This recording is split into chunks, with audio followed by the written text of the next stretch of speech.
저는 살면서 제일 두려운 감정이 후회스러운 감정인데 뭘 해도 후회를 남기지 말자라는 게 있는 것 같아요. 내가 원하는 최상의 결과가 나오지 않더라도 후회는 남기지 말자. 왜냐면 후회를 안 남기는 건 선택의 문제인 거거든요. 운보다도. 결과는 운이 있어야 돼요. 네네. 그러니까 이게 이 필모를 제가 보면서 처음에 느꼈던 건 이게 한 사람의 필모가 맞나. 인터넷이 어딨어요. 컴퓨터가 어딨어요. 그때 진짜 막 콜렉터 콜 하던 때고 스마트폰이 어딨어요. 이메일이 어딨어요. 그러니까. 다 손편지처럼 일기처럼 써서 보내야 되고 막 이런 시기다 보니까 가겠습니다. 안녕하세요. 안녕하세요. 네, 우리 채널에 와주셨던 분 중에 가장 역대급 게스트를 모셨습니다. 그거 모르게 귀걸이가 제일 클 것 같긴 해요.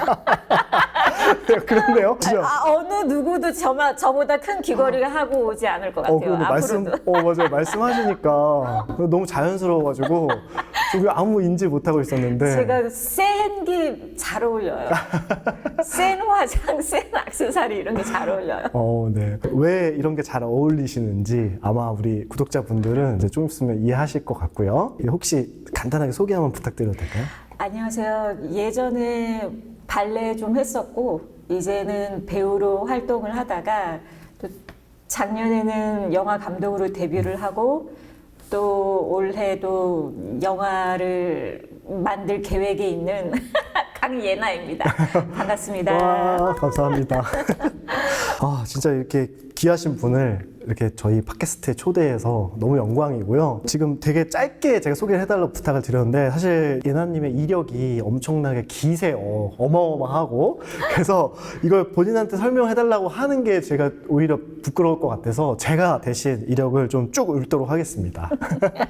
민망하실 수도 있지만 네. 그냥 가볍게 들어주시면 좋을 것 같고요. 1988년 선화여중에 입학해서 영국 로열 발레스쿨에 들어간 거는 1989년 여기가 영화 빌리 엘리엇에 나오는 진짜 그 학교라고 하죠. 여기서 기숙사 생활을 시작하셨고 1991년부터 94년 미국 메릴랜드 고등학교 재학하면서 키로프 발레 아카데미 워싱턴에 있는 거기서 수강을 하셨고 그리고 19세 1995년부터 96년까지 러시아 키로프 발레단 생활을 하셨고요. 네, 발레 하면 또 러시아죠. 96년부터 98년 유니버셜 발레단 최연소 수석 무용수 그리고 아메리칸 발레 티어러 ABT 시어터 한국 최초 입단 때 안타깝게도 부상을 잠깐 당했지만 극복하고 계속 주인공을 유지하셨고 04년도에 또 한국의 유니버셜 발레단에 다시 또 돌아오셔서 무려 10년 동안 발레를 하셨고 13년도에 유니버셜 발레단에서는 공식 은퇴를 하셨지만 계속 활동을 하셨었고 그와 더불어서 2012년도에 예나라인이라는 무용복 회사를 또 혼자 창업을 하셨고 여기에서 무용복을 진짜 실제로 만들어서 판매를 하셨고요. 14년 인천 아시안게임 개막식에서 또 공연을 하셨고 그러다가 갑자기 돌연 14년도부터 15년 김수로 프로젝트 대학로에서 연극 발레 선수에서 배우로 활동을 시작하셨습니다. 그러다가 2015년 아리랑TV 인어뷰라는 프로그램의 MC로도 활동을 하셨고 16년도 아카데미 수강을 해서 연기를 제대로 배우기 시작해서 2018년도에는 또 대학로 칼집 속의 아버지라는 연극으로 무대에서 연기를 보여주셨고 19년도에는 심지어 미드 트레드스톤에서 연기를 하셨고 수목 드라마 단 하나의 사랑에서 또 알레나 선생님 역할까지 해주셨어요. 이제 코로나 이후에는 때가 다 공연 예술계가 힘들었죠. 좌절하기 쉬운 상황에서 좌절하지 않고 소설을 써서 소설 활주로라는 자전적 소설을 쓰셨고 여기에 멈추지 않고 단편 영화 시나리오 작업을 하셔서 영화까지 찍으셨고 게다가 또 연극도 또 괜찮아 해피엔딩이야 또 하셨고 그 단편 영화를 결국 2020년도에 개봉을 하셨습니다. 네. 그리고 올해 또 다시 영화를 준비하고 계시고요. 이게 원래는 쫙 읽고 싶었는데 정말 읽으면서 저도 놀래가지고 천천히 읽었습니다. 근데 거기서 빠뜨리신 부분 중에 네. 되게 중요한 디테일이 하나 뭐가 있냐면 예. 2018년도 칼집 속의 아버지 연극 때 네. 연출님이 우리 전지욱 연출님이라는 거. 그렇게 해서 제가 연출님을 처음 알게 됐고 물론 팟캐스트나 유튜브 구독자님들은 그냥 뭐 기록 잘하시는 분은 다 아시겠지만 선생님이시고 하시니까. 네, 네. 근데 저는 연극 연출자님으로 뵙기 때문에 이거를 또 구독자분들께서 좀 아셨으면 좋겠어요. 얼마나 연극 연출을 잘 하셨는지. 감사합니다. 네. 또 제 얘기를 이렇게 할 생각도 없었는데 이렇게 언급해 주셔가지고 그것 때문에 저희가 알게 됐으니까 너무 그렇게- 중요한 포인트죠. 맞아요. 그렇긴 하죠. 얼마 안 된 것 같은데 오래됐네요. 진짜 오래됐어요. 그때 저 배우로서 첫 인상이 어땠어요? 그때는 제가 알던 거는 아니 수성 무용수가 왜 대학로 이런 구석진 데서 연극을 할까? 그래서 그냥 심심해서 하시나 뭔가 이렇게 터닝 포인트 그러니까 되게 가볍게 생각했는데 그 어떤 배우보다 사실 되게 진지하고 굉장히 열정적으로 하셨거든요. 그래서 저 개인적으로는 두 가지 감정이었어요. 첫 번째는 내가 그때 되게 그 상황적으로 제가 연출을 막 되게 집중할 수 없는 상황이었잖아요. 작품 후반에 제가 참여가 돼서 네. 그래서 되게 안타까웠고 이 배우를 내가 이렇게밖에 못 쓰다는 게 좀 되게 아쉬웠고 두 번째로는 왜 저 사람은 이미 저렇게 많은 것을 이뤄놨는데도 다시 왜 제로 베이스에서 이렇게 열심히 할까? 제일 먼저 나와서 몸 푸시고 제일 끝까지 늦게까지 남아서 연습하시고 또 집도 되게 멋있었는데 그래서 사실 되게 많이 반성도 했고요. 열심히 살아야겠구나. 네. 네. 근데 그걸 이제 막 표현하기에는 그땐 너무 이 작업하느라 정신이 없어서 정신없죠. 네, 맞아요. 좋은 추억이었어요, 정말. 감사합니다. 그게 또 2년이 돼서 여기까지 왔네요. 맞아요. 너무 신기합니다. 네, 신기해요. 모르시는 분들도 있을 수 있는데 제가 이제 원래 연극영화과 나왔고 그 연출 작업을 하다가 또 극작도 했고 뭐 여차저차 해서 여기까지 이제 오게 됐고요. 뭐 이 얘기는 또 기회가 되면은 언젠가 또 해보도록 하겠습니다. 네. 아무튼 좋은 포인트 언급해 주셔서 감사하고요. 아마 지금 보시는 분들은 아니 근데 왜 이렇게 화려하고 예쁘고 뭐 발레 하시고 배우 하신다는데 왜 우리 채널에 왜 나왔지? 막 이런 분이 계실 거예요. 네네. 영상에서는 지금 보이지 않지만 이 노트가 엄청 이 테이블 위에 깔려져 있습니다. 그래서 이 노트 얘기를 제가 듣고 이걸 구독자님들한테 꼭 소개를 해줘야겠다 하는 마음으로 좀 노트를 어렵사리 부탁해서 이 많은 노트를 오늘 들고 와 주셨고요. 네. 제 생각에는 원래는 보통 노트를 한번 쫙 보고 그 다음에 이제 뭐 인생 얘기나 뭐 이런 얘기를 하는데 이력도 지금 되게 기시고 그리고 시기마다의 또 노트들이 또 다를 것 같아요. 그래서 노트를 좀 시기별로 좀 보면서 그때 시기 얘기하고 또 노트 보고 시기 얘기하고 뭐 이러면 어떨까 싶습니다. 좋습니다. 좀 되게 식상한 질문이긴 하지만 예나님께서 어떻게 발레를 시작하게 되셨는지 좀 듣고 싶은데요. 저는 사실 어렸을 때부터 피아노를 쳤었었는데 너무 적성에 안 맞았었고 네. 저희 어머님이 피아노 교수님이셔서 네. 언니도 저도 피아노를 쳤었는데 저는 적성에 너무 안 맞아서 초등학교 3학년, 4학년 때 진작에 때려쳤고 네네네. 그림을 그리기 시작했어요. 그림 그리는 걸 좋아해서. 그래서 항상 만화를 그리면 발레 만화를 막 그리고 그러니까 네. 저희 언니도 예술 중학교를 못 들어가서 예. 어떻게든 둘째 딸만큼은 예술 학교를 보내고 싶은 욕심에 어머님이 그러면은 너 그렇게 좋아하는 발레나 해보자. 얘를 미술을 시키면은 만화가가 될 것 같으니까 그건 너무 싫고 너 맨날 발레 그림만 그리니까 발레를 좀 해보자 해서 발레를 시작하게 됐죠. 그래서 초등학교 6학년 되게 늦게 시작을 했어요. 그래서 몇 달 배우고 선화를 들어갔죠. 그게 발레하는 입장에서 좀 늦게 시작한 거군요. 그럼요. 보통 외국 같은 경우는 4살 때부터 시작을 하고요. 한국도 늦게 시작한다고 해도 초등학교 3, 4학년에는 시작을 해야 되거든요. 근데 그 당시에는 그렇게 조금 배워도 가능성을 많이 봤기 때문에 입학을 할 수가 있었고 네. 지금은 그렇게 하기는 쉽지 않을 거예요. 왜냐하면 이미 아이들이 선화 중학교 입시를 볼 때 콩쿨도 많이 나가고 이미 경력들이 좀 있더라고요. 그래서 그 시대에는 그게 가능했어요. 그래서 지금 뭐 뒤죽박죽이긴 한데 네. 제가 이렇게 발레 만화를 막 그렸었거든요. 네. 와. 네. 이런 식으로 막 다 발레 만화를 그려가지고 이게 어떻게 보면 공식적인 첫 기록이신 거네요. 공식적인 첫 기록이고 공식적인 첫 스토리텔링이고 오. 그래서 이렇게 그린 스토리텔링들이 나중에 제가 영화를 만들 때 보드 그거를 그리는데 엄청 도움이 많이 됐죠. 와, 이렇게 네. 이게 초등학교 때 그렸던 만화. 네, 초등학교 4. 그리고 제가 아까 보다가 되게 놀랐다. 네. 한 게 막 이렇게 타이트 샷도 나오는데 풀 샷도 나오고 이렇게 막 그러게요. 이렇게 나온 걸 보니까 제가 만화를 진짜 좋아했거든요. 그래서 아, 내가 이거를 기본적으로 이 프레임 사이즈를 알고 있었구나. 스토리텔링을 할 때. 약간 네. 그런 생각이 들긴 하더라고요. 그러니까요. 이때 뭐 무슨 영화 학교를 다닌 것도 아니고. 그러니까. 네. 와, 너무 귀엽게 잘 그리셨는데요? 와, 근데 벌써 세월이, 이 노트는 세월이 느껴지네요. 아, 그럼요. 네. 와. Love 15이래잖아요. 이게 무슨 의미일까요, 도대체? 이게 무슨 테니스장 같이 뭐? 테니스장 같은데 모르죠, 뭐. 그냥 간단한 스프링 노트인데. 맞아요. 그러니까 저는 어렸을 때도 너무 공주 이런 걸 좋아해가지고 머리에 막 진주 달린 거 보세요. 깨알 디테일 막 이렇게 망사 달려 있고. 그러니까요. 그러니까 이게 발레를 할 수밖에 없는. 와. 인물보다 액세서리 표현에 더. 저 이러고 다니는 거 보세요. 그리고 뭐 네. 이거는 제가 선화 다닐 때 중학교. 이제 중학교 입학하셔서. 네, 네. 우와. 그때도 이렇게 발레 동작을 주의할 거, 뭐 이렇게 해야 된다, 저렇게 해야 된다, 막. 와, 발레 동작을 네. 이렇게 다. 그리고 노트 들은 거 주의할 점, 노트 들은 거를 이렇게 기록을 해서 명심하자 이런 거죠. 이렇게 바할 때 겨드랑이 들자, 안 바할 때 뭐 이렇게. 그래서 이거에다가 나중에 엄지 손가락을 감추자, 발레 손 할 때 뭐 예, 이런 예. 것부터 해서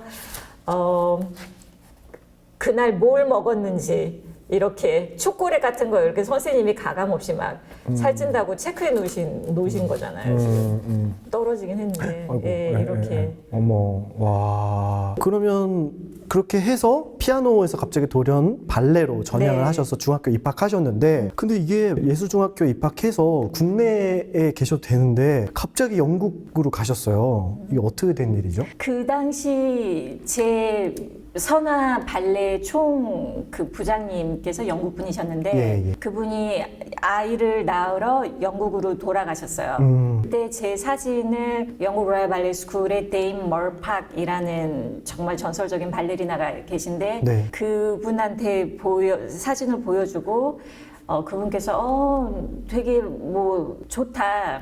직접 보고 싶다. 그래서 오디션을 보러 갔죠. 그때가 89년에. 그리고 난 다음에 로얄 발레 스쿨 같은 경우는 1년에 막 몇천 명씩 오디션을 보거든요.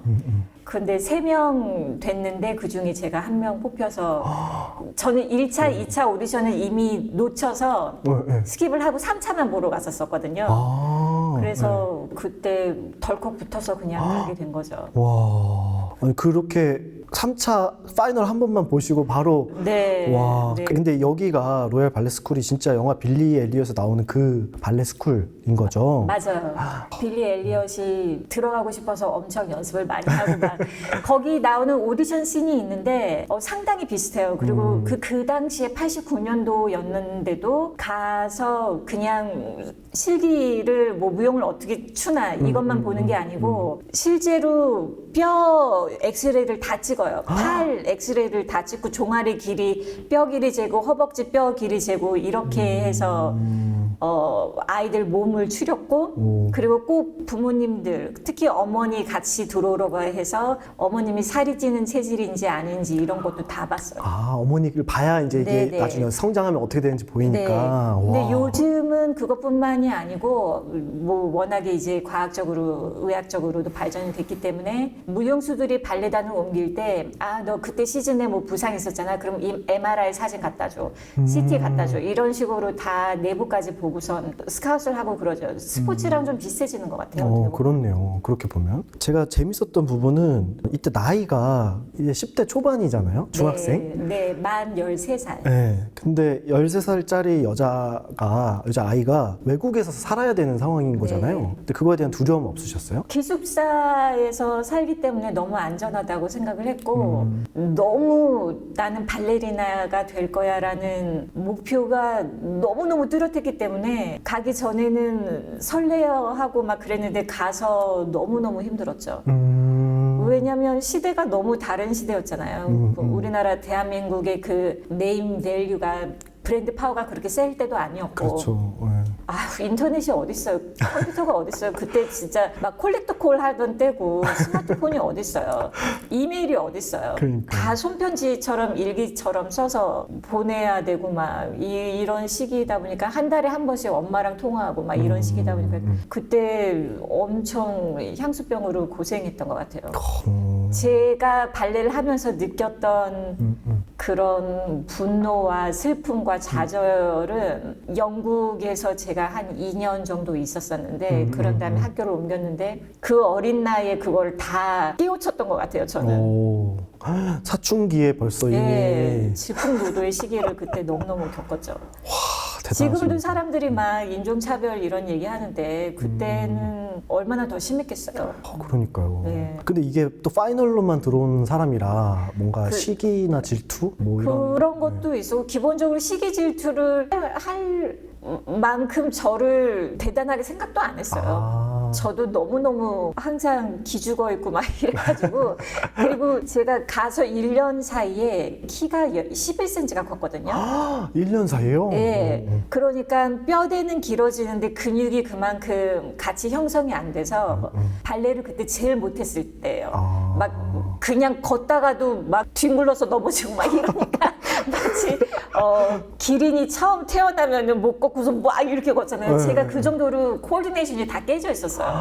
그래서 내가 왜 그때 로얄 발레 스쿨에서 그렇게 못했지 생각을 해보니까 키가 너무 갑자기 커서 그래요. 근데 그 이유는 가서 막 좋은 질의 우유와 치즈를 많이 먹고 막 이러니까 확 컸죠. 그래서 우리 집에서도 키가 제가 제일 크거든요. 그리고 제 사촌 남동생이 저랑 같이 유니버설 발레단에서 수석 무용수로 아직까지도 그 친구는 현역으로 뛰고 있는데 그 친구도 그 집에서 키가 제일 커요. 그래서 발레를 해서 저희 둘 다 키가 커진 케이스였어요. 왜냐면 집안이 그렇게 큰 키가 아니었는데. 이거 되게 어머님들이 좋아하실 정보네요. 네. 근데 발레를 너무 빡세게 하면 안 되고 줄넘기 같은 거 많이 해서 성장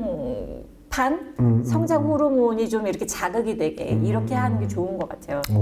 맞습니다, 맞습니다. 혹시 이때 뭐 기록을 또 따로 하시거나 이런 게 있으신가요? 아니요, 그때는 네. 그때는 따로 이렇게 안 하고 그 항공 편지 그거를 거의 일기처럼 썼어요. 아, 편지를. 네, 그래서 편지를 하루에 한 통 이상, 어떨 때는 막 아침에도 쓰고 저녁에도 쓰고 이렇게 보내가지고 그게 아마 그 일기를 대신했을 거예요. 어머니한테. 네, 언니한테도 쓰고 엄마한테도 쓰고. 아무튼 와, 그래서 사실 사춘기에 또 동양인 또 소녀가 거기에서 또 발레도 잘 못하고 심지어 로열 발레 스쿨인데 그러니까 자존감도 낮고 그리고 뭐 제일 못생겼다고 생각했어요.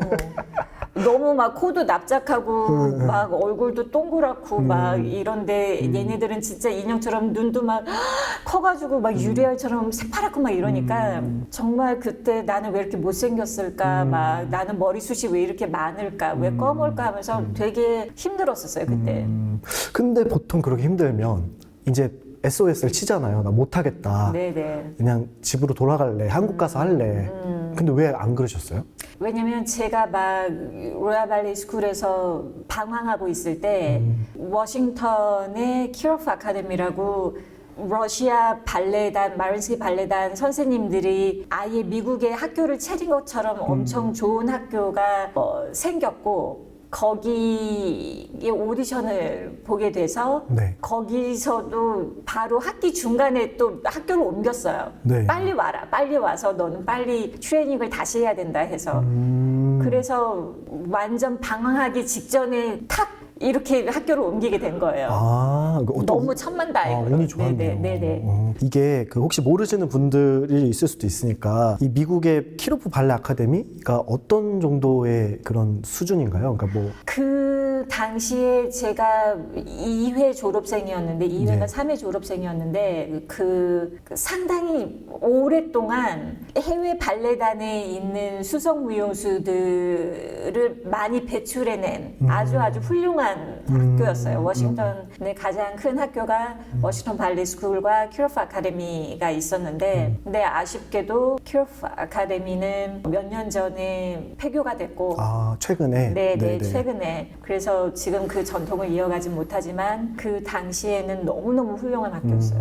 네. 사실 발레 하면 또 러시아잖아요. 네. 근데 유학생활 영국에서 시작하셔서 또 미국 가셔서 근데 이 키로프도 사실 러시아랑 관련이 있는 학교잖아요. 아주 밀접한 네. 학교였어요. 예. 그러다가 결국은 러시아로 또 가시게 되거든요. 네네. 이건 어떻게 가시게 된 거예요? 키오프 아카데미가 키오프 발레단, 지금 현재는 마린스키 발레단이라고 일컫는 그 발레단이 예전에는 키오프 발레단이었는데 예술 감독님이 같은 분이셨어요. 그래서 제가 그 키오프 발레 아카데미의 졸업반에 있을 때 17살 때 키오프 발레단이 러시아에 있는 발레단이 미국의 미주 투어 공연을 다녔는데 호두깎이 인형으로 그때 학생 대표로 제가 주역을 했어요. 그 호두깎이 인형에서. 그래서 그 공연이 끝나고 제가 이제 졸업하면은 어차피 발레단에 들어가야 되니까 예술 감독님께서 그냥 키오프에 와서 같이 활동하자 해서 미국에서 이제 러시아로 가게 된 거죠. 그래서 러시아까지 입성을 하게 되신 네네. 거군요. 혹시 그럼 이 시기에 뭔가 기록을 또 하시거나 이런 노트가 있나요? 네, 95년이면 그때예요. 근데 이때 재밌는 거는 제가 러시아가 날씨가 되게 겨울에 춥잖아요. 네. 이거는 여름인데 그 시시각각 변한 날씨들을 다 이렇게 그림으로 그려놨더라고요. 네. 요것도 그렇고 네. 그리고 얘네들도 그렇고 이때는 되게 일기처럼 그때는 쭉쭉 일기처럼 쓰셨네요. 차근차근했어요. 왜냐면 뭐 러시아기 때문에 다른 거 할 게 없었거든요. 집에 오면 뭐 TV도 제가 잘 못 알아듣는 것들이었고 뭐 인터넷도 없고 유튜브를 볼 수도 없고 그래가지고 이거를 엄청 썼던 것 같아요. 그 당시에는. 그래도 이건 되게 한글로 쓰셨네요. 네, 왜냐면 아무도 못 알아보니까.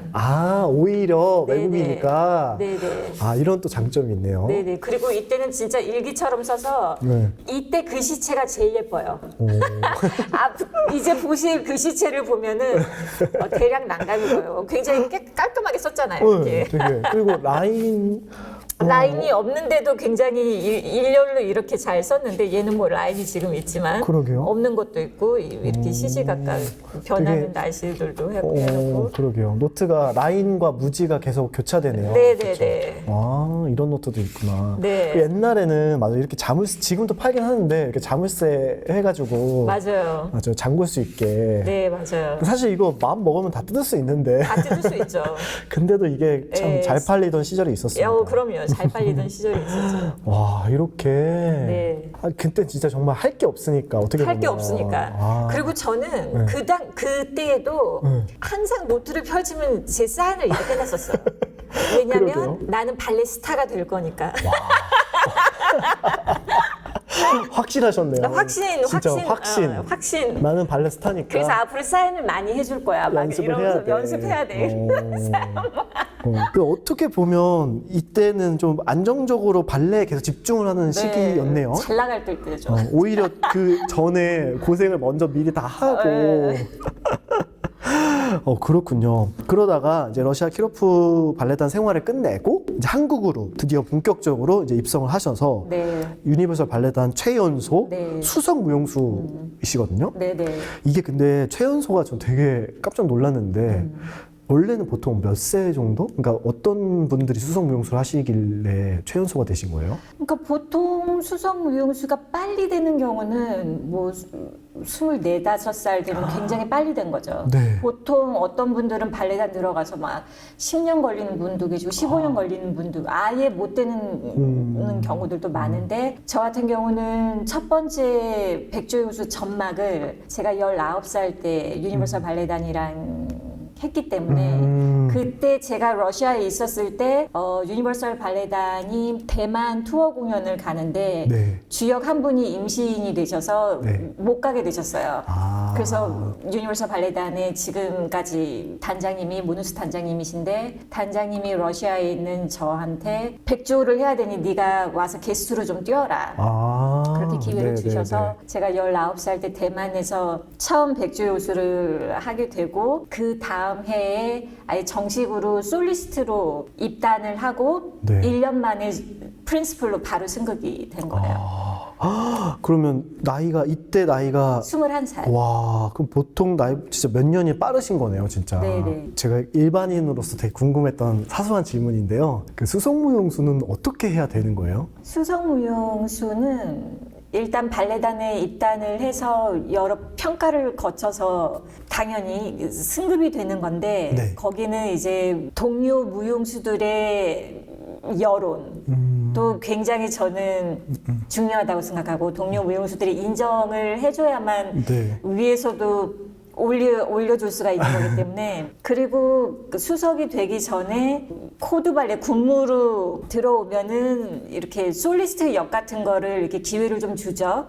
솔로를 할 수 있는 역할을. 네. 그리고 솔리스트 타이틀이 되면은 이제 주역을 할 수 있는 기회를 조금씩 주는 거예요. 2막짜리 단막이나 뭐 2막짜리 발레를.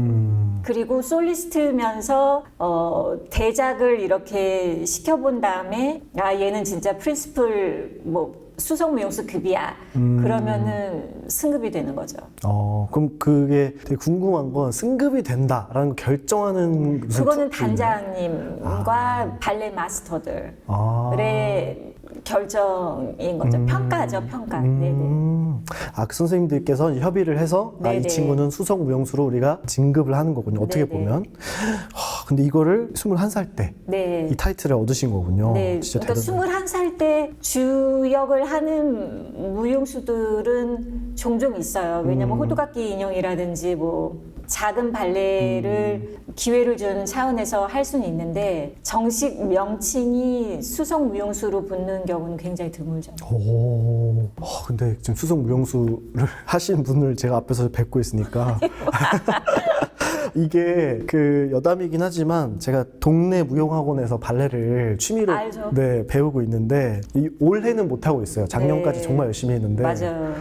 제가 되게 두 가지가 힘들었는데 첫 번째는 똑같은 걸 계속 반복하는 거. 그게 기본기의 시작이잖아요. 맞아요. 그러니까 기본기가 안 되면 아무리 뭘 해도 안 되더라고요. 맞아요. 그럼 결국은 이 기본기를 죽어라 해야 되는데 맞아요. 이걸 취미로 일주일에 한두 번 하는 사람도 이렇게 힘든데 이걸 직업으로서 매일 몇 시간씩 하는 게 와, 이거 진짜 운동선수들 뿐만 아니라 무용수, 특히 발레도 이게 장난이 아니구나 생각을 했습니다. 네, 그 루틴이 주는 힘이라는 게 저는 어느 분야건 그게 엄청난 핵심인 것 같아요. 배우들은 물론 연극을 할 때면 몇 년 전에 했던 작품을 뭐 3개월 내내 그 작품만 할 수도 있고 이러긴 하지만 매체는 한 번 찍어놓으면은 더 이상 그걸 안 하잖아요. 다른 배우가 그거를 뭐 리메이크해서 만들 수는 있지만. 그러니까 같은 작품을 반복적으로 오래 한다라는 거는 거기서 내공이 쌓이는 것 같아요. 왜냐면 발레 같은 경우는 매해 크리스마스 때 호두깎이 인형을 하잖아요. 그럼 그 같은 작품을 할 때도 있고 버전이 다른 작품을 할 때도 있지만 음악은 같거든요. 그러면은 거기서 아 내가 1년 만에 이렇게 성장했구나. 매년 듣는 음악인데 이게 이렇게 다르게 들리는구나. 내가 그만큼 성장했구나. 뭐 이런 거를 느낄 수 있어요. 그러니까 그 반복이 주는 힘이 저는 엄청난 것 같아요. 그래서 저는 배우를 하면서도 제가 꼭 이렇게 발레 하듯이 거치는 엑서사이즈들이 있는데 그게 저를 배우로서 좀 탄탄하게 만들어주는 것 같아요. 대단하십니다, 진짜. 그래서 이렇게 해서 사실 이제 거의 명성의 절정에 달았다라고 생각을 할 수도 있는데 또 놀랐던 건 이제 미국 아메리칸 발레 시어터에서 한국 최초로 입단을 또 하셨어요. 네. 이것도 사실 되게 대단한 일인데 여기에 어떻게 입단하게 되신 이야기를 좀 들을 수 있을까요? 그것도 요즘은 네. 불가능한데 그때는 주먹구구식으로 진짜 문 두드려서 우연치 않게 그냥 클래스를 했어요. 저희가 그 당시에 유니버설 발레단이 처음으로 미국 순회 공연을 갔는데 저 백주요수를 가지고 갔고 저는 거기서 백주를 했죠. 그래서 4개 도시인가를 돌았었어요. LA도 갔고 워싱턴도 갔고 버지니아도 갔고 뭐 마지막이 뉴욕이었는데 뉴욕에서 하루 쉬는 날이었어요. 그래서 저를 그때 담당하시던 발레 마스터가 다니엘 잡이라는 선생님이 계셨는데 저를 이렇게 부르더니 너 내일 쉬는 날인데 뭐 할 거야? 그래서 뭐 그냥 뭐 쉬는 날이니까 쉬어야지 이랬는데 다니엘 선생님이 내가 너라면 아메리칸 발레 티어터에 가서 클래스를 하게 해달라고 해줄 것 같아 이렇게 말씀을 하셨어요. 근데 그 말이 너무 박혀서 그 당시에도 아직 스마트폰이 없을 때였거든요. 근데 호텔에 가면 다 노란색 전화책이 이만한 것들이 있었어요. 그래서 네. 거기서 ABT 주소를 찾아서 그거를 다음날 새벽에 택시 운전기사한테 줘서 여기다 나를 데려다 달라. 그리고 그 빌딩이 열리기도 전에 저는 밑에서 이렇게 기다리고 있다가 이제 빌딩 문이 열리면서 정말 문 두드려서 안녕하세요. 저는 지금 유니버설 발레단이 공연하러 왔는데 거기 수석 무용수다. 오늘 쉬는 날인데 하루만 발레단과 같이 수업을 클래스를 몸풀 수 있게 해주시면 정말 감사할 것 같다. 다시 얘기하지만 요즘은 그렇게 못하죠. 그렇죠, 그렇죠. 네. 그러니까 잠깐 기다려봐라. 그리고 케빈 맥켄지가 그 당시에 예술 감독님이셨는데 또 유니버설 발레단이랑 게스트를 몇 번 하셨던 무용수였어요. 현역에 계실 때. 그래서 유니버설 발레단을 잘 알고 있는 분이고 해서 아 거기 영 프린스플이야? 그럼 와서 클래스를 하자. 그리고 클래스를 같이 하게 됐고 그분이 잠깐 누군지 이렇게 보러 오셨다가 한 5분 정도 보시다가 그냥 나가셨어요. 그래서 그냥 그런가 보다 했는데 조금 있다가 발레 마스터들 선생님들을 다 데리고 와서 저를 보신 거예요. 같이. 그래서 끝난 다음에 와서 이렇게 같이 우리랑 수업해줘서 되게 반가웠다. 혹시 우리랑 같이 일해볼 생각이 있냐? 그 자리에서요? 네. 그래서 제가 나는 당연히 ABT에서 저를 불러주시면 일할 생각이 있고 내일 모레 내가 시티센터에서 잠잠수의 미녀 전막 공연을 하니 그때 보러 오시라고. 그래서 그때 스튜디오 컴퍼니의 그 당시 예술 감독님도 오시고 뭐 선생님들이 보러 오시고 공연을 마치고 다음날 제가 전화를 했을 때 한국에 가서 비자를 위한 서류들을 보내달라고 해서 서류 준비를 해서 입단이 된 거죠. 진짜. 따로 오디션을 안 봤죠, 저는. 와, 근데 이것도 되게 기적적인 일이기도 하잖아요. 어떻게 정말 보면. 운이 좋았어요. 그렇게 들어가게 됐죠. 그래도 그만큼 그분들이 탐낼 만한 실력을 갖고 있으니까 했던 것 같고, 그걸 진짜 실제로 쟁취하셨고, 그래서 드디어 ABT에 이제 한국인 최초로 입단을 하시게 됩니다. 한국인 최초라는 게 저도 또 너무 되게 뿌듯하기도 했는데요. 근데 안타깝게도 이때 이제 십자인대 부상을 좀 당하셨어요. 네. 그래서 이때 무슨 일이 있었던 거죠? 제가 입단을 하자마자 저는 또 솔리스트 역할로 바로 캐스팅이 됐어요. 그래서 그거를 공연을 앞두고 있었는데 입단하고 2달 만에 가브리엘이라는 점프 동작이 있는데 공중에서 다리를 벌려서 뜬 다음에 모은 다음에 착지를 한 다리로 하는 건데 한 다리로 착지하면서 무릎이 앞뒤로 이렇게 쏠렸어요. 이렇게. 그러면서 이렇게 넘어졌는데 십자인대가 전후방으로 다 끊어진 거죠. 이렇게. 네. 그래서 그걸 만약에 한국에서 부상을 그렇게 당했으면 제대로 재활이 안 됐을 텐데 다행히 미국에서 수술을 받고 재활을 받아서 그래도 9개월 만에 다시 돌아올 수 있었죠. 하지만 그 한쪽 무릎이 그렇게 십자인대가 전후방으로 파열이 돼서 나사를 아직도 2개를 꽂고 있는데 지금도요? 네네. 그러면은 확실히 오른쪽이랑은 달라요. 무릎이 뒤로 접히는 그 각도가. 예. 그래서 그게 제가 22살 때 그 수술을 받았는데 제가 은퇴할 때까지 큰 숙제를 짊어지고 춤을 추는 느낌이었어요. 근데 항상 그런 큰 일은 불행만 오는 게 아니고 그 부상을 통해서 제가 또 느낀 것도 많고 배운 것도 많고 알게 된 것도 많기 때문에 굉장히 축복이라고 생각을 해요. 지금으로서는. 완전한 무용수가 되기 위해서 필요한 일이었던 것 같아요. 그 부상이라는 게. 근데 지금 얘기를 들으면서 되게 흥미로운 지점은 중학교 때도 그랬고 또 이제 고등학생 때도 그랬고 이제 성인이 된 뒤에도 그랬고 되게 겁이 없다. 이 시절에 이 시절에 이 강예나라는 이 뭐 학생이라고 해야 되나요? 맞아요. 이 청년은 네.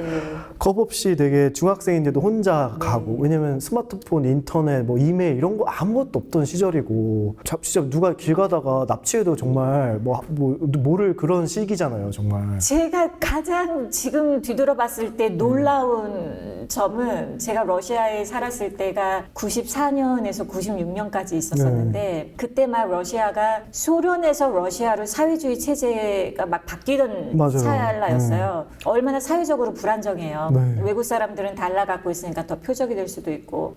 근데 그 당시에 제가 만으로 8살, 17살, 18살 이때인데 거기는 택시가 따로 없거든요. 그냥 길 가다가 히치하이킹 하면서 다녀야 돼요.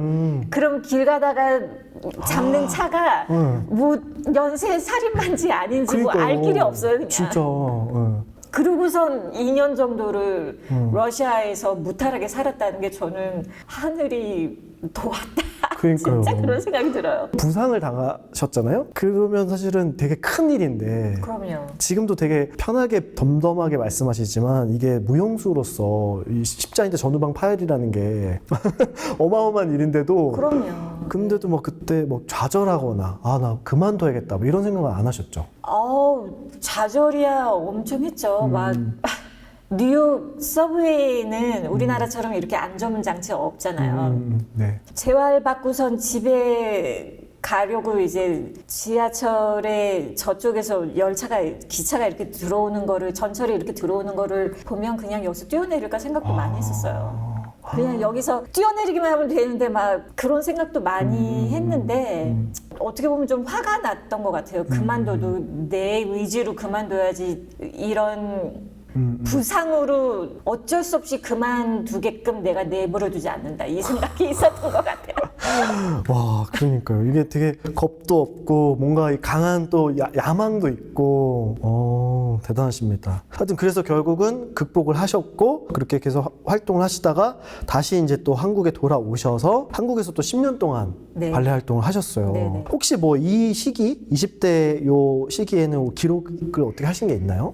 네, 이때가 2000년도이기 때문에 이런 식으로 제가 그 당시에 로버트 다우니 주니어를 너무너무 좋아했었는데 알리 맥벨이라는 미드 너무 좋아해서 막 스크립을 막 이런 식으로 하는 거죠. 스크랩도 하시고 네. 나름 노트가 조금씩 진화했네요. 네, 그래서 한국말로도 쓰다가 영어로도 쓰다가 막 섞여 있네요. 네, 이때 로버트 다우니 주니어가 막 사고 쳤을 때인데 그때 너무 막 가슴이 아파서. 네, 그래서 이걸 막 다 스크립을 해놓고 막 2001년으로 새 출발 이렇게 써놓고 영어로 섞었다가 막 네. 그럼 이때 뭔가 여기에 그런 부상에 대한 이야기들 뭐 이런 것도 다 있었나요? 있죠. 다 있죠. 막 이렇게 지운 게 많다라는 거는 엄청 제가 혼란스러웠을 때 너무 화가 났을 때 써놓고선 차마 이거를 기록으로 남길 수가 없어서 이렇게 가려놓은 흔적들인 거죠, 이런 게. 그러다가 저는 가끔 이렇게 쓰다가 지루하다 그러면 이렇게 바꿔요. 그래서 노트를 그래서 뒤에서부터 이렇게 써나가서 중간에 만나기도 해요. 와 이렇게 쓰는 저 처음 봤어요. 네. 쓰다가 좀 뭔가 질리니까 뒤집어서 뒤에서부터 다시 해서 중간에 만나자. 네네, 약간 이런 식으로. 와 어쩐지 그래서 아까 중간에 이제 노트가 빈 페이지가 네, 보이길래 네. 이제 네, 여기서 네. 끝내셨나 보다 했는데 네. 뒤에서 써서 앞에서 네, 채우는 이렇게. 와 대단하십니다. 대단할 건 없는데, 네네. 뭐 이렇게 쓰셨고 네, 이거는 ABD 가기 전에 최연소 수소무로 무용수로 있었을 때 노트고 다녀와서 UBC에 10년간 활동했을 때 노트 3권짜리가 있었는데 네네. 그거를 제가 차를 발렛을 맡겼었는데 뒷창문을 누가 깨가지고 그냥 다 가져간 도난 사건을 당한 적이 있어요. 네. 그때 일기 3권이 그냥 통으로 다 날아갔었죠. 그 귀한 일기들. 네, 진짜 그때 정말 제 연애사가 다 들고 막 이랬는데 그거를 다 그냥 잃어버렸어요. 그 노트는 정말 3권 빽빽하게 써놓은 거를. 그분은 이제 그 연애사를 다 알고 계시겠네요. 뭐 어떻게 했는지 모르죠. 튀어버렸길 바래요. 아무튼 그러면 이제 그렇게 해서 10년 동안 이제 한국에서 다시 또 발레단 생활을 하셨고요. 네. 이제 2013년도에 공식적으로 은퇴를 하시게 됩니다. 네네. 그렇죠? 근데 보통 이제 두 번째 챕터가 어떻게 보면 본격적으로 시작되는데 발레라는 거를 어릴 때부터 시작하셔서 정점을 찍었고 되게 다양한 경험을 하셨고 그리고 은퇴를 하면 무슨 발레단 단장님이 되신다거나 뭐 후학을 양성하신다거나 뭐 이렇게 되는데 갑자기 무용복 회사를 차리겠다고 이 회사 이름이 예나라인 만드셨는데요. 이건 왜 이렇게 하신 거예요? 발레단을 그만뒀을 때는 은퇴 후 이후에는 공연장 근처에도 가고 싶지 않다 이 생각이 있었고 그러면 뭘로 먹고 살아야 되나 그러면 나는 그림 그리는 걸 좋아하고 그랬으니까 디자인을 해야 되겠다 그럼 무용복 디자인을 하자 해서 그 무용복 사업도 3주 만에 막 이렇게 해가지고 상표 등록 다 하고 그렇게 설립이 됐어요. 그리고 이름도 예나 라인이라고 했던 거는 발레에서 라인이 굉장히 중요하잖아요. 그래서 내 무용복은 선이 아름다운 무용복이면 좋겠다 해서 예나 라인이라고 했고 그 마크도 네잎클로바에다가 제 이니셜을 넣었거든요. 그것도 네. 그때 기록이 또 있군요. 네네. 이게 그때 와 이렇게 직접 그리셨군요. 네네. 로고도. 그래서 네. 이거는 제가 후배들한테 네. 향문을 빈다라는 의미에서 네잎클로바에다가 예나가 약간 요런 뜻에서 이 로고를 제가 그린 거고 네. 여기 네잎클로바고 네. 그리고 이런 식으로 할까 하다가 네잎클로바로 했고 이게 창업 노트네요. 어떻게 창업 보면. 노트죠 이게. 그리고 이렇게 막 네. 그 도식화 같은 것도 네. 이따가 보여드릴 텐데 이렇게 이렇게 원단도 스와치를 다 하셨네요. 네, 샘플링을. 원단 그린, 원단 선치해서 이건 뭐 어디에 있는 거, 어디에 있는 거 이렇게 노트를 하면서 다 이렇게 했죠. 이런 식으로. 이거 근데 어떻게 배우신 거예요? 이렇게 하는 거? 아니요. 그냥? 정리를 해야 되니까 이런 식으로 했어요. 그리고 실질적으로 이런 것들은 다 제품이 된 무용복들이고요. 네. 다 네. 그런 식으로. 와 여기 발레 강연과 뭐 발레 네. 강연 끝나고 나선 강연을 저는 많이 했으니까 그때 예. 했던 노트들 이런 식으로 강연과 창업에 두 네, 가지 네. 다 섞여 있는 거네요. 그렇죠. 네. 왜냐면 이때는 사업만 하는 게 아니고 강연도 제법 했기 때문에 네. 이런 식으로 막 와. 여기도 그리고 저기다도 그리고 막 글씨가 날아가기 시작하죠. 네. 그리고 이런 것들은 네. 사진 번호예요. 제가 그 인터넷 쇼핑몰을 하고 있었으니까 이 예. 사진을 골라야 되겠다, 저 사진을 예. 골라야 되겠다 예. 이런 식으로 막 영어로도 썼다가 이때는 막 예, 그리고 예나 라인 이런 것도 여기도 액세서리? 아니요. 뭔가요, 저는 솔직히 말씀드리면 노트를 좀 눈에 보이는 거 집에 있는 거 쓸 때도 많아요. 예. 그러다 보니까 막 이것도 다 사진 넘버들이거든요. 막 이런 노트도 썼어요. 저는 뭐 엄청 정신 없어 보이기도 하는데 네. 근데 뭐 이게 당연하죠. 뭐 네. 사업해야 되고 네. 노트 예쁜 노트 쓰려고 사업하는 게 아니잖아요. 네네 이렇게 해서 네네 디자인을 진짜 많이 하셨네요. 계속 이것저것. 네 맞아요. 이런 거 다 제품 됐던 예. 거고 와. 다 제품화 됐던 거고 얘도 그렇고. 이야, 대단하십니다. 와.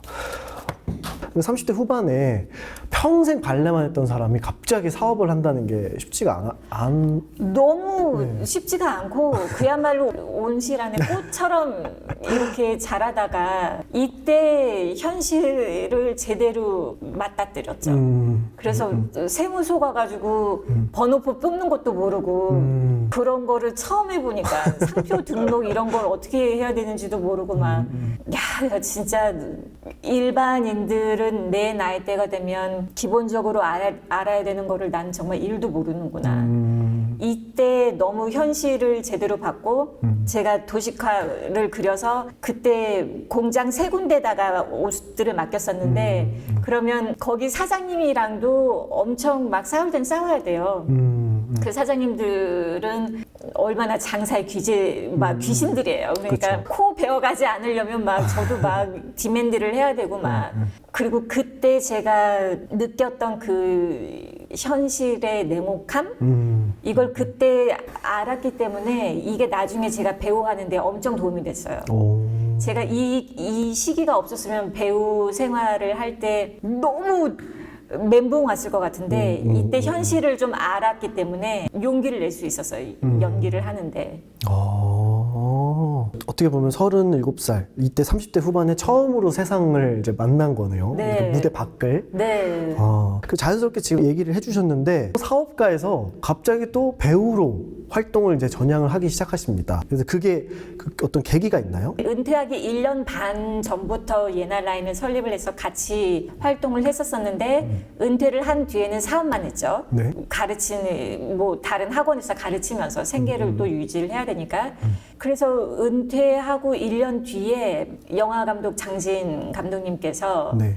2014년 아시안 게임 개막식 총괄 책임 프로듀서이자 감독님이셨는데 네. 저랑 좀 친분이 있던 감독님이셨어요. 그래서 아시안 게임 개막식을 같이 하게 됐고 1년 동안 사업만 하다가 같이 또 그렇게 무대에 서고 다른 장르에 있는 예술가들이랑 호흡을 맞추니까 너무 좋더라고요. 그래서 오히려 그 아시안 게임 개막식이 끝난 다음에 제가 은퇴했을 때보다 더 바닥을 쳤던 것 같아요. 아 이제는 또 뭘 해야 되나 싶어가지고 그랬는데 또 운명처럼 그 SNS를 보는데 발레 선수라는 연극 오디션 공고를 봤어요, 제가. 네네. 김수로 씨가 올린 거를. 그래서 이 연극은 뭐 나는 배우로서 활동은 못하겠지만 스텝으로라도 좀 참여를 해야 되겠다. 그래서 김수로 씨를 알고 있는 지인을 통해서 나 김수로 씨 좀 만나게 해줘. 그래서 그 다음날 김수로 씨를 대학로에서 만났고 그 다음날 김수로 씨가 그냥 배우로 참여하세요 해서 기사가 났죠. 이것도 되게 번개불에 콩거 먹듯이 이렇게 됐어요. 또 이번에도 직접 두드리셨네요. 네. 대중들은 잘 모르실 수 있는 게 사실 똑같은 무대에서 하니까 비슷한 거 아니야 할 수 있는데 사실 전혀 다른 전혀 다르죠. 전혀 다르잖아요. 그래서 특히나 또 발레라는 이 정형적인 어떤 무용을 하시다가 갑자기 연기라는 걸 하시게 됐는데 이때는 어떠셨어요? 일단 발레는 스토리텔링을 말없이 마임으로 하잖아요. 네. 근데 이게 매체 연기도 아니고 연극이다 보니까 마이크 없이 얘기를 해야 되잖아요. 뒤에 있는 사람들까지 얘기가 들려야 되니까 너무 보컬 훈련이 안 돼 있으니까 소리를 지르게 되면 여기서 필요한 연기가 안 나오고 거기서 오는 멘붕이 제일 컸던 것 같아요. 소리가 안 들린다. 소리가 입 끝에 있어야 되는데 목 안에서만 웅걸거린다. 발성, 뭐 복식호흡 이런 데서 엄청 멘붕이었던 것 같고 복식호흡도 발레에서 하는 복식호흡과 연기에서 하는 복식호흡이 완전히 반대예요. 그쵸, 맞아요. 발레에서 하는 호흡은 등 뒤로, 폐가 등 뒤에 있다라고 생각하고선 등 뒤로 숨을 쉬어야 되는데 갈비뼈는 완전히 닫은 상태에서 발레나 노래는 복식호흡이 들어가면 배가 나와야 되잖아요. 이렇게. 저는 한평생 배를 내밀어 본 적이 없으니까 숨을 쉬는데 배가 안 나와요. 숨을 쉬는데 왜 배가 나오지? 그냥 등 뒤로 다른 데로 퍼지면 되지. 그래서 배를 내미는 게 너무 힘들었어요. 평생을 그렇게 하셨으니까. 네, 무조건 숨 쉴 때 갈비뼈를 잠근 다음에 무용할 때는 이게 이렇게 나왔다 들어갔다 하면 안 되거든요. 그러니까 소리 훈련이 엄청 힘들었던 것 같아요. 물론 대사를 외우는 건 차치하더라도. 네. 그렇게 해서 연극을 시작하셨는데 이제 여기에서 또 제대로 그러면 하기 위해서 아카데미에서 연기를 배우셨어요. 연극을 한 다음에 아 그래 나 연기가 너무 재밌다. 프로필을 돌려야 되겠다라고 생각을 하던 찰나에 그때 제 연극을 영화배우 김혜은 씨가 혜은 언니가 제 오프닝 공연도 보고 중간에 한번 보러 오고 막공까지 보러 오셨었는데 제가 너무 멘붕에 이렇게 있으니까 나는 네가 발레리나뿐만이 아니고 연기자로도 소질이 있는 것 같아. 내가 십몇 년째 가는 선생님이 계신데 그분이 아카데미 하고 있으니까 그분 앞에 가서 좀 독백을 해봐. 그래서 혜은 언니 소개로 그 연기 학원을 가게 된 거죠. 혹시 이때 그럼 뭔가 기록을 하시거나 이런 게 있으신가요? 연기 노트들은 엄청 많죠. 연기 노트들은 네. 뭐 영어 독백도 해야 되고만 하니까 이렇게 독백을 저는 이렇게 쓴 다음에 이렇게 붙여 놓거든요. 그래서 네. 다 독백들이에요, 이런 거. 그리고 수업 때 썼던 노트들, 배우신 내용들. 네, 배운 선생님들마다 하시는 말씀들이 다 다르니까. 그리고 영어 독백 뭐 다 제가 독백을 얼마나 그때 많이 했냐면 제 그때 별명이 독백 자판기였어요. 왜냐면 막 감정신, 사투리, 뭐 캐릭터 종류별로 다 했었기 때문에. 아이고. 그리고 저는 독백하면 이렇게 길게 했거든요. 막. 그 대사를 외우는 데 있어서 네. 공포감을 갖고 싶지 않았기 때문에 일부러 연습하는 독백 이렇게 길게 긴 것만 했어요. 막 4분 넘어가는 독백들. 일부러? 일부러. 이런 식으로 막. 그리고 그 당시에 일주일에 정규 수업은 일주일에 3번이었는데 나머지 수업은 자유롭게 청강을 할 수 있는 시스템이었어요. 네네. 그래서 그때 네. 저는 월요일부터 토요일까지 아침 10시 수업에서 5시 반까지 거의 2년 동안 10시부터 5시 반이면 입시생보다 네. 더 빡세죠. 네. 그렇게 연습을 네. 했죠. 와. 왜냐하면 저는 많은 시간의 법칙을 믿기 때문에 네네네. 다 독백이에요. 이런 거. 다. 노트 및 지금 이것도 일부를 갖고 오신 거잖아요. 또 네네. 전부가 아니라. 네네. 일부만 갖고 왔죠. 와. 이것도 막 이런 식으로 막. 아이고 엄청 독백. 길다 대사. 네. 좀 외우기만 해도 잘한 건데. 네. 그러니까요. 그래서 이런 것도 막 독백도 영어 독백 막 한국어 독백 이런 식으로.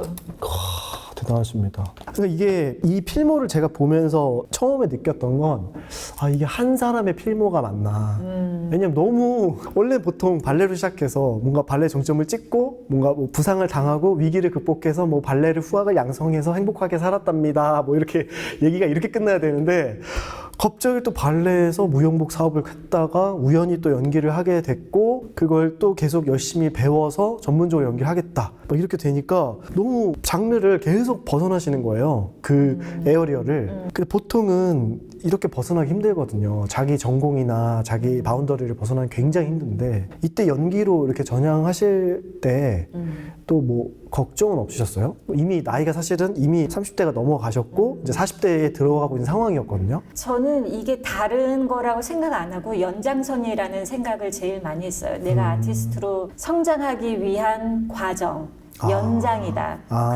그렇게 생각을 했기 때문에 네. 동떨어진 거를 하고 있다라는 생각은 안 했고 힘든 부분은 뭐가 있었냐면 네. 저는 좀 아침형 인간이고 저녁 밤늦게까지 막 술자리를 하는 걸 안 좋아하는데 네. 처음에 연기를 할 때는 그때가 코로나 전이었고 네. 또 미투 전이었기 때문에 기본적으로 배우들이 새벽 3시까지 막 술자리가 길어지는 거 있잖아요. 맞아요. 그것 때문에 나는 이것 때문에 연기를 못 할 수도 있겠다. 맞아요. 그게 너무 힘들었는데 네. 다행히 미투가 터지면서 그런 자리들이 좀 업계에서 맞아요. 조심하게 되는 분위기가 됐고 맞아요. 코로나 터지면서는 자연스럽게 9시 이후로는 만날 수가 없기 때문에 너무 감사했어요. 저는 그런 부분에 있어서는 코로나가 저도 엄청 피해를 많은 분들이 보셨지만 그 문화를 좀 바꿔준 건 너무 좋았어요. 저는. 그렇긴 하죠. 맞아요. 그래서 이제 이렇게 해서 아카데미를 2년 동안 또 열심히 다니시고 네. 저랑 공연도 하셨고 네. 2019년도에 또 미드도 찍으시고 드라마 영상 매체의 배우로 출연까지 하시게 됐거든요. 여기까지도 여기도 사실 되게 놀랍긴 하지만 방금 말씀하셨던 이제 코로나 이후가 정말 대단한 일들이 펼쳐지기 시작하는데 여기에서 이제 배우로서의 뭐 제2의 삶을 살겠다 이렇게 되다가 코로나가 닥쳐서 이제 우리가 모든 공연을 다 못하게 되고 네. 기회가 없어져 버렸잖아요. 그래서 많은 사람들이 특히 예술 계통에 있는 분들이 이 우울증에 걸리거나 뭐 이제 커리어를 아예 정리를 하게 되거나 이렇게 되는 경우가 많았는데 이때 갑자기 소설을 쓰셨어요. 제가 그때 미드 시즌 1이 방영이 됐고 네. 시즌 2 얘기가 좀 잘 돼가고 있었어요. 네. 그런데 코로나가 터지면서 비행기가 뜰 수가 없으니까 그게 전면적으로 다 취소가 되면서 제가 또 그때 예술의 전당이랑 좀 장기 공연이 있었는데 그것도 다 취소가 되고 정말 멘붕이 왔죠.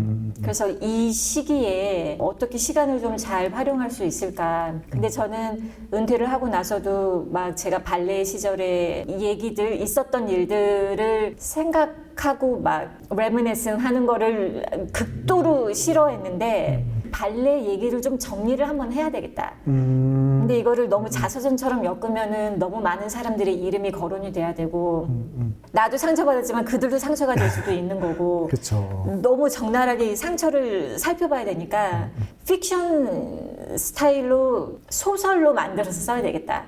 그리고 여기에 나오는 에피들은 뭐 내가 겪은 거일 수도 있고 남들이 겪은 거일 수도 있고 아니면 조미료를 막 넣어가지고 정말 그야말로 가상의 현실일 수도 있고 그래서 뭐가 뭔지 분간이 안 가게 그렇게 해서 정리를 해야 되겠다라고 쓴 소설이 활주로였고 이렇게 다 손으로 또 이렇게 쓰셨군요. 네, 저는 막 미국에서 학교를 다니기 때문에 영어 타자는 빠른데 한국어 타자가 느려요.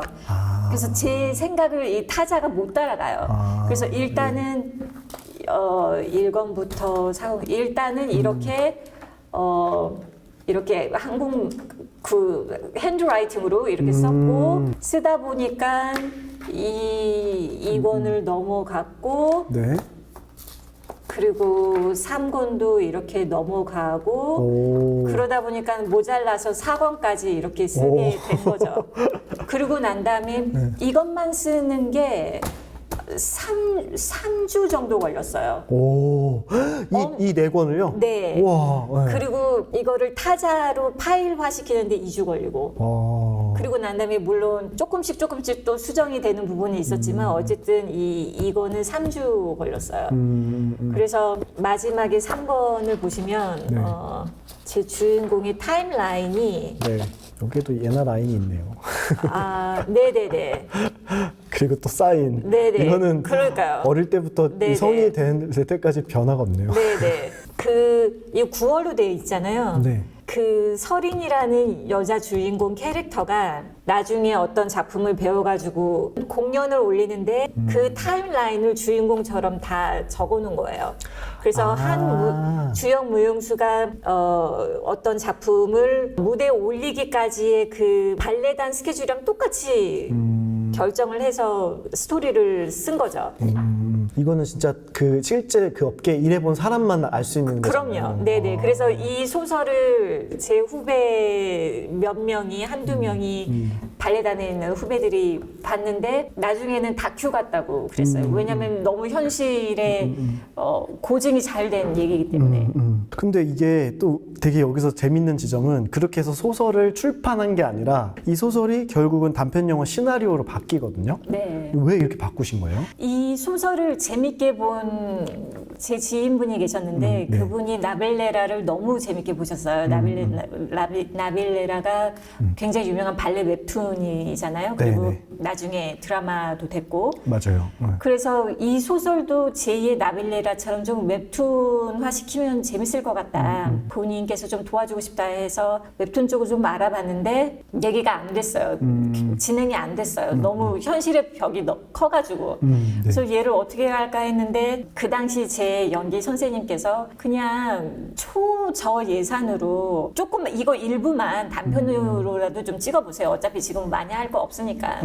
이게 시발점이 돼서 제 소설의 앞부분 아이디어를 따서 엔딩을 바꾸고 30분짜리 단편으로 시나리오를 다시 쓴 거예요. 다시 헐헐이라는. 그리고 그 당시에 너무 배우들이 놀고 있는 배우들이 많았기 때문에 이 배우들이 경력이 그럼 단절이 되잖아요. 네. 왜냐면 저희들은 프로필에다가 연도별로 활동한 걸 써야 되는데 그래서 놀고 있는 배우들을 다 기존 단편보다 시세가 높게 출연료를 주고선 단편을 만들었죠. 그리고 그 단편을 만들 수 있도록 가능하게 해주신 그 지인분께서 웹툰은 진행이 안 됐으니 단편이라도 도움을 주시고 싶다고 해서 많은 걸 연결을 해주셨어요. 투자금이라든지 뭐 PPL이라든지 이런 부분들을. 예. 그리고 그 외에 뭐 강연하고 또 제 지인분들께서 후원금으로 좀 돈을 주시고 해서 만들 수가 있었죠. 대단하십니다. 근데 거기서 배우로도 출연하셨지만 사실은 감독을 하셨어요. 네, 그러니까 시나리오를 써서 감독까지 가신 거거든요. 맞아요. 다른 분을 뭐 부탁을 하거나 본인이 그냥 배우로서만 활동하실 수도 있는데 왜 감독까지 하셨어요? 일단은 다른 분 감독을 한다면 좀 좋은 분을 써야 되는데 네. 좋은 분은 너무 비쌌고 그럴 바엔 내가 이 스토리를 제일 잘 아니까 내가 찍어보자. 왜냐면 저는 그 찍는 거에 대해서 두려움이 없었던 게 어차피 촬영 감독님은 좋은 분을 섭외를 했기 때문에 이런 스토리가 이러니까 네. 촬영 감독님만 좋은 분을 쓰자 이렇게 네. 된 거고 저도 연기 생활을 이 당시에 거의 뭐 6, 7년 동안 하고 있었기 때문에 한 프레임 안에서 스토리텔링이 어떻게 되면 좋겠다는 안목은 이미 있었고 저는 뭐 13살, 12살 때부터 무대에 섰던 사람이기 때문에 이 동선이라든지 이런 부분은 이미 파악이 되는 사람이었고 그렇기 때문에 찍는 거지 뭐 이렇게 시작하는 거지 뭐 어디서부터 시작을 하겠어 이렇게 생각했어요. 네. 와, 그래서 이 어두웠던 이 코로나 시기를 되게 긍정적으로 돌파를 하시면서 결국은 단편 영화를 만들어서 이걸 이제 시사회 공개까지 했고 이게 그 해외 지금 영화제도 출품을 한 걸로 제가 알고 있거든요. 많이 했어요. 한 30군데 정도 네. 출품을 했고 네. 굉장히 좋은 결과들이 있었고 선정작 official selection으로 된 것도 많고 파이널리스트까지 간 것도 많고 여우주연상 여우주연상 후보가 4군데서 올랐고 그 중에서 2군데서 여우주연상을 수상을 했고 좋은 성과들이 있었죠. 제 첫 영화인데. 자기 첫 영화를 자기가 감독해서 시나리오까지 작업하셔갖고 하는 경우가 정말 드물죠. 그리고 무슨 전래동화처럼 뭐 로키, 실베스타 스텔론 막 이런 경우에만 나오는 이야기처럼 들리는데 와 이게 하여튼 제 눈앞에서 이런 일이 있었다는 게 정말 너무 대단하고요. 시사회 때 오셨잖아요. 맞아요. 주임이. 어떠셨어요? 배우로서 저를 보다가 제가 네. 감독이 돼서 이렇게 시사회 때 초대를 하는 전화를 받고 굉장히 놀라셨잖아요. 굉장히 놀랬죠. 왜냐면 제가 아는 누나는 제가 아는 예나 배우님은 어떤 사석에서 누나라고 하니까 그렇죠. 예나 누나는 좀 천상 배우인데 감독을 하기에는 힘들 것 같은데 근데 심지어 자기가 대본을 쓰셨고 감독까지 해서 주변 배우들도 보니까 이거 다 보니까 같이 이렇게 으쌰으쌰해서 하는 것 같은데 어떻게 이렇게 했지 코로나 이 시기에? 너무 궁금했죠. 그래서 너무 누나를 보고 싶었죠. 사실은. 그래서 오랜만에 가서 봤고 초저예산이라는 얘기를 이미 저도 알고 있었으니까 근데 그거에 비해서 그리고 첫 연출이고 그래서 기대를 안 하고 봤고요. 근데 의외로 되게 깜짝 놀랬고 그리고 거기서 되게 예쁘고 럭셔리한 느낌이 아니라 되게 망가지는 캐릭터였잖아요. 네. 캐릭터 자체가. 네. 제가 아는 누나는 되게 굳센 사람이라고 생각했는데 이 사람은 되게 강철 같은 사람이구나. 멘탈이 정말 엄청나구나. 이 불도저 같은 부분도 있고 이럴 때 보면 겁도 없는 것 같은데 겁이 없다라기보다는 뭔가 추진하려고 하는 이 원동력이 그거는 제가 오히려 겁이 많아서 더 그런 거예요. 제가 겁이 많고 걱정이 많고 의심이 많고 내 자신을 못 믿겠기 때문에 오히려 더 놓을 수가 없는 것 같아요. 그래서 제가 워낙에 제 성향이기도 하고 그래서 더 치밀하게 준비를 하는 것 같고 준비를 하다가 이게 빠그라졌을 때 그 데미지가 너무 크기 때문에 일단 물면 놓지 않는다 이게 있는 것 같아요. 되게 필모를 한번 싹 훑었는데 정말 제가 되게 스킵을 많이 해가지고 짧게 굵직굵직하게 훑긴 했지만 이렇게 들어도 참 어마어마한 필모인데 물론 놓친 것도 많아요 살면서. 예나 라인 결국은 접었잖아요. 네, 네. 왜냐하면 연기를 하면서 이것까지는 할 수가 없기 때문에 옛날 라인은 접으면서 저는 그게 실패라고 생각하지 않거든요. 물론 그것 때문에 돈을 많이 까먹긴 했지만 그렇다고 뭐 제가 빚이 늘어난 것도 아니고 순수하게 제 돈으로 시작을 한 거기 때문에 큰 인생의 경험을 했다고 생각을 하고 ABD 같은 경우도 제가 거기서 재기를 해서 6년 동안 활동을 하긴 했지만 제가 거기서 수석 미용수까지 가서 꽃을 피우진 않고 다시 유니버설 발레단으로 돌아온 거기 때문에 하지만 그것 역시 너무나 처음 한국 사람으로서 제가 길을 잘 닦았다고 저는 생각을 해요. 그리고 그 뒤에 간 미용수들이 ABT에서 너무너무 잘해주고 있고 이렇기 때문에 저는 살면서 제일 두려운 감정이 후회스러운 감정인데 뭘 해도 후회를 남기지 말자라는 게 있는 것 같아요. 네. 그게 내가 원하는 최상의 결과가 나오지 않더라도 후회는 남기지 말자. 왜냐면 후회를 안 남기는 건 선택의 문제인 거거든요. 운보다도. 결과는 운이 있어야 돼요. 네네. 근데 후회를 안 남긴다는 거는 과정에서 내가 그만큼 최선을 다했기 때문에 후회가 안 남는 거잖아요. 그거는 선택할 수 있는 거거든요, 내가. 그래서 그 감정을 저는 느끼는 거를 극도로 싫어해요. 후회스러운 그 감정을 느끼는 거. 근데 지금 이렇게 돌이켜 보셨을 때 인생을 앞으로 더 살아갈 날이 많으시지만 쭉 지금까지 살았던 걸 보셨을 때 이런 건 정말 내가 생각지도 못했는데 잘 선택했다. 운이 좋았다라고 뭐 표현할 수도 있겠죠. 뭐 그런 건 뭐가 있을까요? 모든 게 다 운이고 운명이었죠. 제가 발레를 하게 된 것부터 시작을 해서 네. 어떻게 영국으로 가게 되고 러시아로 가게 되고 미국으로 가게 되고 이게 다 운명이었다고 생각하고 운이 좋았다고 생각하고 단지 요즘 드는 생각은 내가 발레할 때 너무 좋은 운을 많이 써서 배우로서 운이 지금 그렇게 많이 있는 것 같지는 않다. 요 느낌은 좀 있죠. 운의 총량을 좀 많이 써가지고. 초반에 너무 썼나 보다. 근데 이것도 배우로서 운도 저는 분명히 때가 되면 열릴 거라고 믿어요. 안 그럴 수가 없어요. 분명히 열릴 거예요. 그리고 제가 이렇게 감독을 하고 시나리오 쓰고 있는 것도 다 그 운을 축적을 하는 과정이라고 생각을 하기 때문에 저는 배우로서 이게 운 트일 날이 분명히 올 거다라고 알아요. 저는 믿는 것뿐만이 아니라 그냥 알아요. 저는 잘 될 거예요. 저는. 그 어린 시절 그 예나님이 그 사인하면서 나는 이미 수석 발레리나가 될 거야라고 생각했던 것처럼 또 지금의 예나님은 난 언제든 배우로서 난 어느 정도 운이 틀 거야. 왜냐면 이제 100세를 산단 말이죠. 맞아요. 건강하게 제 수명이 얼마가 될지는 모르겠지만 다들 사주보면 길게 산대요. 그러니까 뭐 지금 당장 안 돼도 저는 뭐 60세에 유명해질 수도 있는 거고 그런 거잖아요. 그렇긴 하죠. 맞아요. 이게 언제 그 시기가 올지 모르니까. 네. 근데 이게 그 얘기를 사실 쭉 들으면서 제가 왜 예나 누나한테 이런 걸 하자고 했을까? 그리고 예나 누나가 왜 저한테 흥미로울까? 이런 생각을 계속 많이 했었거든요. 그런데 밑도 끝도 없는 자신감?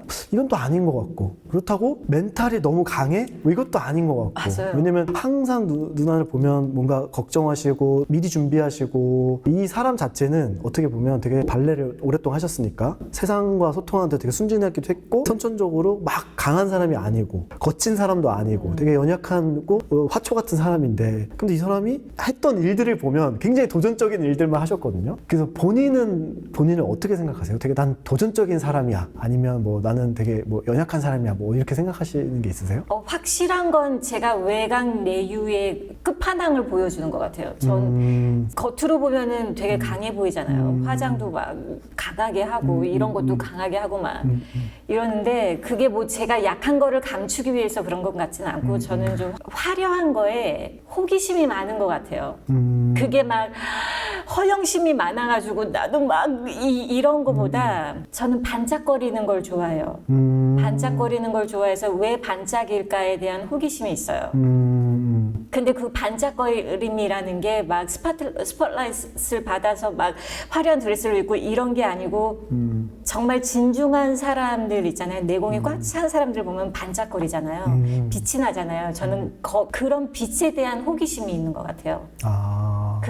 그래서 저를 볼 때 저는 그렇게 강인한 사람도 아니고 엄청 멘탈도 막 힘들 때 너무 힘들어하고 막 이런데 나이가 들면서 그 기복이라는 게 확실히 많이 원만해졌어요. 예전에는 막 이랬다면 그래프가 지금은 좀 약간 이런 식이에요. 그러니까 나이가 들면서 좀 현명해지는 부분이 있는 것 같고 호불호가 강하고 호불호가 강하고 그런 부분이 있죠. 방금 말씀하시면서 저도 새삼스럽게 깨달았는데 누나를 보면 화려한 걸 되게 추구하시는 분들이 뭘 감추려고 하거나 자기를 이렇게 치켜 세우려고 하거나 아니면 주목받으려고 하거나 이런 경우가 있는데 그런 쪽이 또 아니시거든요. 아니에요. 저 되게 I형이고 저는 어디 가도 구석에 있는 거 좋아하고 막 저는 센터 나와야 될 때는 확실하게 센터에 나와요. 그게 일이라면 얼마든지 센터 나와서 할 수 있는데 저는 구석에 가서 있는 거 좋아해요. 그래서 저도 이제 연출 한참 할 때는 네. 수많은 배우들을 만나니까 수많은 배우들이 어쨌든 외곽 내유하긴 한데 그래도 보통 자기를 주목받고 사랑받거나 감추기 위해서 막 행동하는 경우들이 많은데 누나는 의외로 그런 게 없으신 거예요. 네. 그리고 또 늦게 연기를 시작하셨는데 뭐 엄청 조바심이 있는 것도 아니고 네. 그럼 보통 빠른 길을 막 선택하려고 네. 하거든요. 그럼 저분은 되게 천천히 하시고 항상 오래 준비하고 그렇다고 막 남들 앞에서 막 뭐 이렇다 저렇다 얘기하는 것도 없고 제가 어린데도 불구하고 뭔가 어린 나이나 이런 지위 고와 상관없이 필요한 얘기는 다 들으려고 하시고 그래서 그게 너무 신기하더라고요. 그래서 참 저한테는 되게 이 누나가 그런 면에서 저한테는 되게 빛나는 분이신 것 같아요. 감사합니다. 그리고 뭔가 저렇게 연약한 사람이 어떻게 저렇게 포기를 모를까. 근데 방금 말씀하신 대로 뭐 내가 강해서 포기를 안 했던 거 아니다라고 하시는 거 후회를 남기지 않으려고 계속 행동하시는 것들 이게 죄송해요 말 끊어. 아니요. 포기하는 것도 용기예요. 포기하는 것도 용기이기 때문에 좀 옛날 라인 정말 사업적으로도 너무너무 성공하고 싶었는데 포기했고 그게 부끄럽지 않았어요. 저는 포기를 잘하는 것도 용기라고 생각해요. 맞아요. 이거 되게 중요한 것 같아요. 포기를 못하게 만들잖아요, 요즘에는. 포기를 못하는 게 용기가 없어서 그래요.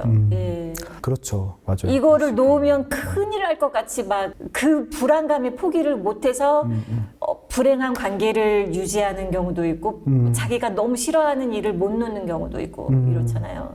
맞아요. 그런 면에서 누나는 진짜 발레도 그 어마어마한 발레도 내려놓고 사업도 내려놓고 또 배우에서도 또 배우의 역할만 고수하시는 게 아니라 감독을 통해서 또 배우 활동 계속 이어가려고 하시고 네. 와 그렇게 되네요. 또 오늘 어떻게 보면 얘기의 맥락이 포기하는 용기에 대해서 되게 의도하신 건 아니지만 네. 대단합니다. 이제 마무리를 슬슬 지어볼까 하는데요. 저희 공식 질문이긴 한데 그럴 상상을 해보는 거죠. 누나 인생의 마지막 날 이제 세상을 떠나기 전날 이 페이지가 하나 있고 거기에 뭔가를 적으신다면 뭐라고 적고 싶으십니까? 그만하면 됐어. 그만하면 됐어. 뭐 됐어. 조금 더 구체적으로 설명해 주시면 어떤 의미인가요? 제가 아까 전에 저는 후회하는 마음에 드는 걸 극도로 싫어한다고 했잖아요. 네. 제가 만약에 내일 죽는다고 가정을 할 때 아쉽지 않아요. 이게 너무 하루하루 병마와 싸우는 분들한테는 감히 입에 올릴 수 없는 말이긴 한데 제 삶을 치열하게 산다고 생각을 하기 때문에 그때가 내 때라면 가야지 뭐 어떻게 이런 마음이 있는 것 같아요.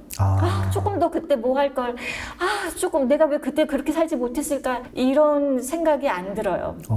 그냥 좀 가볍게 생각하는 게 20대 연애 좀 많이 할 걸 이 생각은 있는데 네네. 그 역시도 다른 걸 치밀하게 치열하게 살아서 지금 내가 있는 거기 때문에 그래 뭐 그 부분에 있어서 후회스러운 마음, 아쉬운 마음은 들 수는 있겠으나 후회하지 않고 뭐 다음 생이 있다면 그때 연애 시컷 하지 뭐 이 생각은 있어요. 만약에 뭐 전생이 있고 뭐가 있고 뭐 환생이 있고 뭐 이렇다. 그런 의미에서 들으면 되게 좋은 말이네요. 그만하면 네. 됐다. 충분히 할 만큼 했다. 네네. 그렇네요. 이렇게 사는 게 어떻게 보면 가장 현명한 삶이기도 한데 후회 안 남기고 그렇군요. 알겠습니다. 혹시 앞으로 향후 또 계획이나 준비하고 계신 게 또 있으신가요? 최근에 정말 예기치도 않게 어떤 16살짜리 소녀의 창작 안무를 보고 네. 너무 영감을 받아서 네. 또 30분 만에 단편 시나리오를 썼어요. 오. 4페이지밖에 안 되는데 네. 그래서 그 촬영을 7월 중순에 할 것 같아요. 아. 그래서 굉장히 처음에 시작은 그냥 이 친구가 한국에 들어올 때 지금 외국에서 유학생활을 하고 있는데 들어올 때 이 영상을 내가 다시 한번 찍어주고 싶다라는 마음에서 시작이 된 건데 네. 영상만 찍기에는 좀 부족해서 앞뒤로 스토리를 좀 더하자 해서 스토리를 더하다 보니까 이게 시나리오가 나왔고 그냥 내가 그냥 이렇게 찍으면 되겠지 했는데 일이 점점점 커지면서 그래도 내가 제대로 찍는 무용 단편 영화가 될 것 같은데 이렇게 그냥 찍으면 안 되겠다 해서 좀 일이 엄청 커지는 상황이에요. 그래서 또 후원금이나 이런 거는 어떻게 끌어올까 막 다시 또 이제 매일매일 걱정하면서 계획하면서 이런 몇 달을 보내게 될 것 같아요. 또 이렇게 근심 걱정하면서 그날 하루하루 문제 해결해 나가면서 네, 근데 그 근심 걱정하면서 해결이 될 때마다 오는 성취감이라든지 이 기쁨이라든지 희열이 있잖아요. 네. 그게 같이 소금과 후추처럼 같이 진행이 되니까 이 일을 또 하는 것 같아요. 네. 대단하십니다. 잘 찍어야 될 텐데 근데 항상 문제는 잘 찍는 것도 중요한데 후반 작업이 관건이더라고요. 영화를 찍는다는 거는. 그래서 후반 작업 걱정을 지금 엄청 하고 있죠. 그래도 재작년에 그 처음 찍을 때의 그 감독님보다는 지금 경험치가 그래도 쌓이셔가지고 그건 있는데 오히려 그때 더 행복했어요. 아 모를 때 모를 때는 더 행복했는데 지금 이제 아니까 차곡차곡 또 준비를 하는 거죠. 이런 장애물이 왔었을 때는 이렇게 대처를 해야 되겠다. 좀 차분해진 건 있어요. 그때는 너무 신나서 했었는데 지금 그런 느낌 아니고 좀 냉정하게 바라보는 것 같아요. 이렇게. 과연 두 번째 작품은 또 어떻게 나올지 기대가 되네요. 그러면 마지막으로 하시고 싶으신 얘기나 오늘 어떠셨는지? 오늘 너무 초대해 주셔서 먼저 감사드리고요. 너무 감사합니다. 너무 감사드리고 제가 너무너무 좋아했던 연출님으로 만나서 지금은 연출님도 유튜브를 하고 저도 유튜브를 하고 있는 상황에서 이렇게 유튜브 채널에서 만나서 너무 재밌었고요. 강예나의 신심도 많이 보러 와주세요. 제가 남겨놓겠습니다. 네. 그리고 말씀드렸다시피 저는 제 얘기를 하는 거를 별로 안 좋아하는데 이런 노트 같은 거는 진짜 어떤 레거시 미디어에서도 다루지 않은 완전 처음 공개하는 노트들이거든요. 그렇네요. 그러고 보니까. 그래서 그런 부분에서 이 영상이 저한테 굉장히 특별할 것 같고 이런 기회를 주셔서 감사합니다. 아유, 아닙니다. 저야말로 예전에도 알고 있었지만 이번에 다시 또 한번 조사하면서 와, 이렇게 포기를 모르고 이렇게 대단한 일들을 계속 어릴 때부터 꾸준히 쌓으신 분을 이렇게 만나서 인터뷰할 수 있다는 것 자체가 저한테 정말 큰 영광이죠. 저도 영광이었습니다. 아무튼 보시는 분들이 좀 이 왜곡 없이 최대한 잘 이해를 해주셨으면 좋겠고요. 오늘 진짜 긴 시간 함께 해주셔서 정말 감사합니다. 감사합니다. 우리 마지막으로 카메라 보면서 인사할게요. 이렇게 보면서 인사할게요. 여러분. 네. 또 우리 건강하게 다음에 또 만나고 또 여기 이쪽 카메라도 안녕. 또 마지막 풀샷 카메라 안녕. 오케이. 끝. 고생하셨습니다. 고생하셨습니다. 고생하셨습니다. 감사합니다. 정말.